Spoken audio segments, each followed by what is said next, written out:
Y'all were impressed with the Industrial Revolution because of the lies you've been told about what an agricultural society was about. But they told you about the craftsmanship that was going on.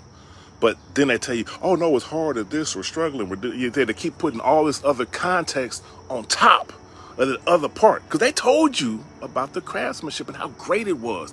You're talking about you have craftsmanship from before Christ that's better than what we have now.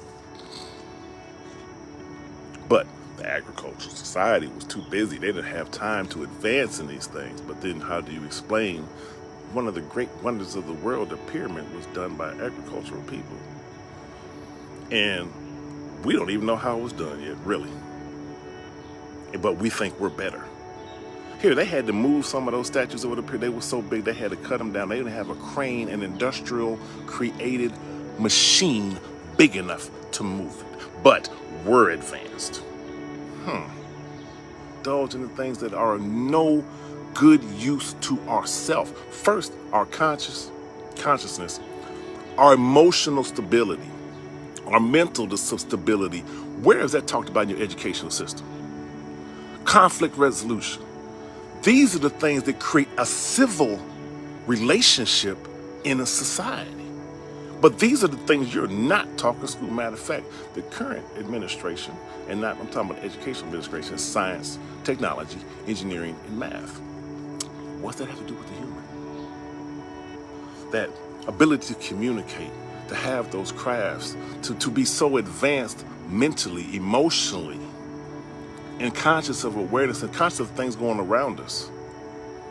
It comes from a different lifestyle. You can't live the way the colonials live and develop this because the colonials never developed it. And you're so impressed with their machinery why wouldn't you be impressed how your people was able to do greater things with what appeared to be less and or all organic materials and we are getting dumber and thinking it's better. And it's obvious because here, there's an interdependent relation. There's no such thing as the word independent. That is a conundrum. The closest thing to independent, if you believe in the concept of God, would be God. Anything else is interdependent, dependent on other things. We're dependent on the water, the food, the air, the land around us. So there now, if you actually really understand that we're dependent on these things, we're dependent on these animals, dependent on these insects, dependent on everything around us, dependent upon it. Without it, it inhibits our survival. When our survival is inhibited, so is our awareness of self is inhibited. Our emotional stability is inhibited. Our ability to think in alignment with our social order concludes the environment. Order is inhibited.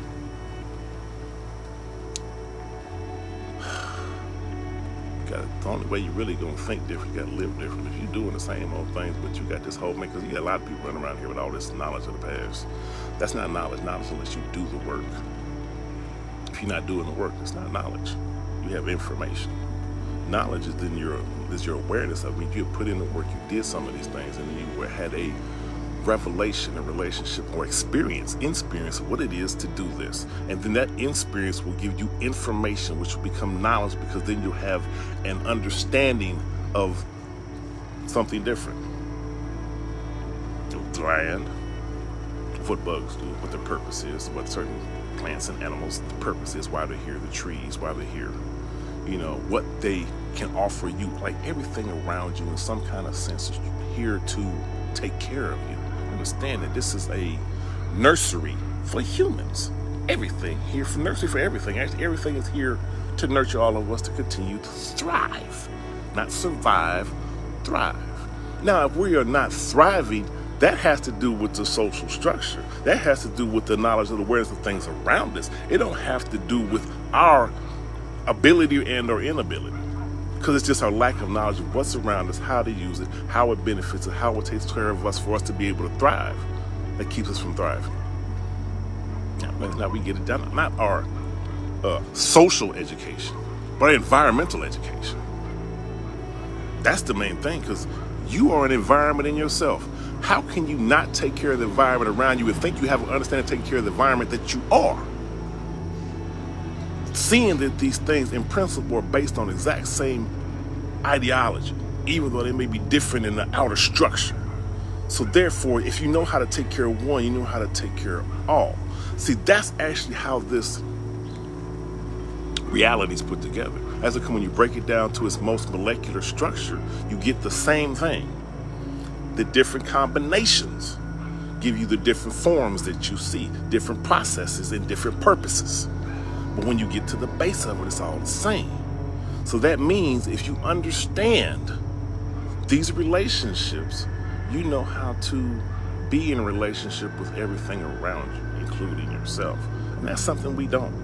I'm working on it. I'm not sitting here talking as if I have risen above or never been below. No, man, I came up in the same stuff y'all came up in. But at the same time, constant question, little child mind. Because you know how kids can be so honest, so real, but you know, we as adults, sometimes we gotta tell them how messed up adult life is, because yes, they are right. But we playing this game and bowing down to these misconstrued, or I call them contraband concepts, that are causing us to bend our morality, bend our love, bend our mentality, bend our emotionality, bend our awareness of ourselves, and compromise all of this to fit some kind of social peer pressure that's not working. Now I hear that again. We are going to compromise ourselves, be a fraction of what we are able to be, to fit into something that's not working. We bring our kids into it and teach them that and tell them run and go do this. And I think most of y'all, my age, who grew up as kids, was like looking at this thing. And I know my kid looked at this and like, it ain't really working. Everything everybody tells you to do, it ain't really changing nothing. People change, products remain the same. Created to exchange, change for change, not changing a thing. Yeah, I'm a poet. I talk a lot of nonsense. That's what it might sound like, but it make a lot of sense if you got any sense. Now check this out. Aligns myself more with the environment around me. Because if I'm not aligning myself with the environment around me, I am a parasite or a carcinogen. And that's we are to most of the world. We have made things go extinct. Poison water. Man, used to be water, free, clean, everywhere. Now the majority of it's polluted, and we call this advancement. Air, clean, everywhere. Now most of it's polluted, and we call this advancement. Plant species we don't know nothing about. Plant species that we have actually made go extinct. They don't even talk about that. You know, redirecting of rivers that have caused whole ecosystems to collapse and then reinvent themselves. And we call this advancement. And in the end, you're doing it for the dollar. You don't think about that either. You're doing it for the dollar. It's more important than your life, because that's really what it is. The things that you have to do to get a dollar are inhibiting the environment that's actually sustaining your life. That's self-hate right there. And that dollar is your God. And that God is telling you, slowly but surely commit suicide for me. And if you do it, you might, if you work these dollars right, be able to live the life.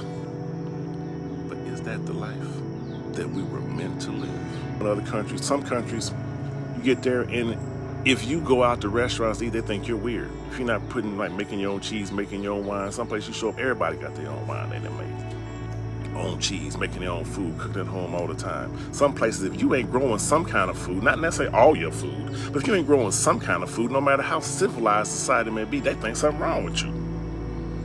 You're like, what you mean you at least got a fruit tree, just some kind of something? You know? They don't hear about that. We think we're so advanced. I mean, our thing is, man, I can order my food, have it delivered, have my groceries delivered. I can never leave the house if I have enough money and have everything done for me. Things you got, do you realizes the different level of lack of connection to the satisfaction that you're bringing yourself? So that should actually then deplete your awareness of self, your emotionality, your self-esteem. You know what I'm saying? these things are relevant to your well-being as a person, more than just being able to provide the sustenance and the things around you to make you feel comfortable.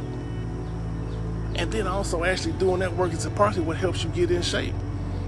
If you're growing some kind of your food, then you got your own organic food right there. So then you're feeding your sustenance. Do you not realize that your body knows that when you work for yourself, doing something like growing something for yourself that's going to improve you, it feels even better?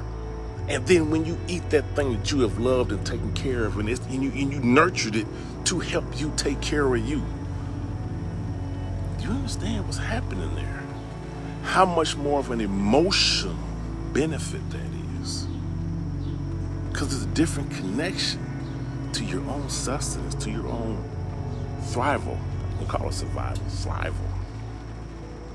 Meaning you eating organic.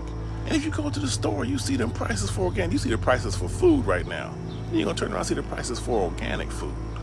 And you can sit up there and grow that in your backyard by yourself. And like I said, there's other cultures out here. I mean, mainstream cultures just industrializes us. But there's a lot of things they do that we don't, that just enriches their self-awareness, which then improves your well-being, your quality of life overall. And that's what I'm really discussing, how to improve your quality of life. I mean, the research is out there doing it. I mean, you just teach you some patience. But then when you learn that lot of patience and you're around a lot of people who don't have none, and you get the understanding as to why they don't have it because of the lifestyle you choose to take yourself into and then the benefits you realize it has. I'm speaking from experience.